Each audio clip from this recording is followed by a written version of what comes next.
চলো আজকে আমরা ঘুরতে যাই। ধুর, আমি আজকে পার্টিতে যাব। কি করি এই বউকে নিয়ে? পার্টি আমার খুব ভালো লাগে। আমার তো বমি লাগছে কেন? যাই, বাসায় যাই। একই, আমি মা হচ্ছি? আমি তো মা হতে চাইনি। কতদিন ধরে পার্টিতে যাইনি, আজকে আমি পার্টিতে যাব। ও মা গো, অনেক পেট ব্যথা করছে, তাড়াতাড়ি আমাকে হাসপাতালে কেউ নিয়ে যান। কংগ্রাচুলেশনস, আপনি মেয়ে বাচ্চার মা হয়েছেন। কতদিন ধরে পার্টিতে যাই না। আমার বন্ধু দেখে ফোন করেছে, কি রে তুই পার্টিতে আসবি না? কতদিন ধরে আসিস না। এই বাচ্চার জন্য আমার পার্টিতে যাওয়া বন্ধ হয়ে গিয়েছে। এই বাচ্চাকে আমি এখন ফালিয়ে দিয়ে আসবো।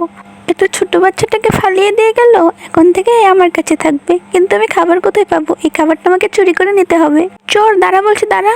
এই বাচ্চাটার জন্য আপনি চুরি করেছেন, এই বাচ্চাটা আমিও রাখবো। তাড়াতাড়ি কাজ করে আমার মালিকের কাছ থেকে টাকা নিতে হবে, বাচ্চাটার জন্য খাবার কিনতে হবে। এই যে নাও তোমার টাকা, এই নেন আপনার টাকা। কংগ্রাচুলেশনস, আপনি পরীক্ষায় পাশ করেছেন। কেউ আমাকে বাঁচাও, অ্যাম্বুলেন্স। বন্ধুরা, ভিডিওটি ভালো লাগলে লাইক এবং সাবস্ক্রাইব করে দিও।